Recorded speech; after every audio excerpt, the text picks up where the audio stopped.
संभल जनपद के चंदौसी में कई दलित संगठनों ने देश में चुने हुए 131 सुरक्षित सीटों के सांसदों की अर्थी निकाली। इस दौरान सैकड़ों की संख्या में दलित संगठनों के लोग मौजूद रहे। आरोप लगाया गया कि ये सभी सांसद हाथरस की रेप पीड़िता के परिजनों और मृतका को न्याय दिलाने की आवाज नहीं उठा रहे। देश में 131 सुरक्षित सीटों पर बैठे सभी दलित सांसद मौजूदा सरकार की वजह से चुप हैं।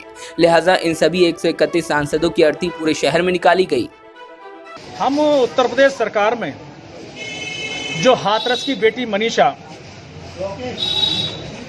के साथ अभी जो दुर्घटना घटी, इतना बड़ा जघन्य कांड था और उस घटना में मतलब इतना बड़ा अत्याचार हुआ, दुराचार हुआ, बच्ची की मौत हो गई। मौत के प्रति भी जब मौत हो गई बच्ची की, दिल्ली से लाया गया, उसके परिवारजनों को मनीषा का शव नहीं सौंपा, पुलिस को सौंपा और पुलिस ने रात के अंधेरे में 2:45 बजे जाकर के उसके गांव में मनीषा की जिस तरह तेज सड़के अर्थी को जलाया, उसको सबको ये काले अंग्रेजों का, जो गोरे अंग्रेज थे, उनको याद दिलाता है।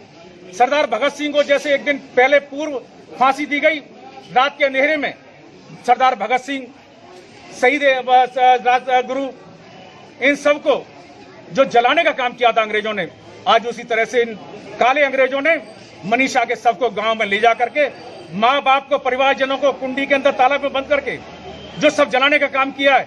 निश्चित तौर पे ये अंग्रेजों की हुकूमत को याद दिलाता है।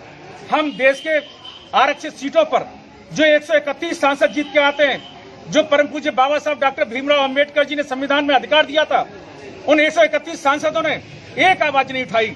हम 131 सांसदों को क्या करें जो हमारे हकों की लड़ाई नहीं लड़ रहे।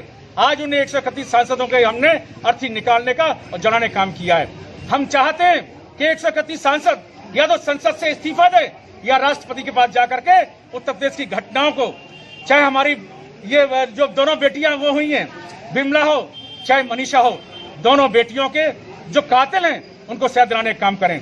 अगर सजा नहीं दिलाएंगे तो 131 सांसद हमारे किसी काम के नहीं। हम अर्थी निकालने का जो काम किया हमने वाजिब काम कर रहे हैं। हम चाहते हैं कि गूंगे बहरे सांसद जो 131 पूरे देश से आते हैं, वो दलितों की आवाज उठाने के लिए आते हैं, दलितों का दुख दर्द बांटने के लिए आते हैं। अगर नहीं उठाएंगे तो हम ऐसी अर्थी निकाल करके उनका अंतिम संस्कार करने का काम करेंगे। पूरे 131 सांसद दलित हैं? पूरे 131 सांसद जो जीत के आते हैं, आरक्षित सीटें 131 में जीत के आते हैं। हम चाहते हैं 131 में बोलें, लेकिन वो राजनीतिक दलों के गुलाम हो गए। वो समाज के प्रति दायित्व नहीं है। जिस समाज से चुन के आते हैं उनके सुख दुख में भागीदार नहीं होना चाहते, वो राजनीतिक दलों के गुलाम होना चाहते हैं। तो ऐसे सांसद हमारे किसी काम के नहीं। हम उनकी अर्थी निकालने करके उनके अंतिम संस्कार करने का काम कर रहे हैं।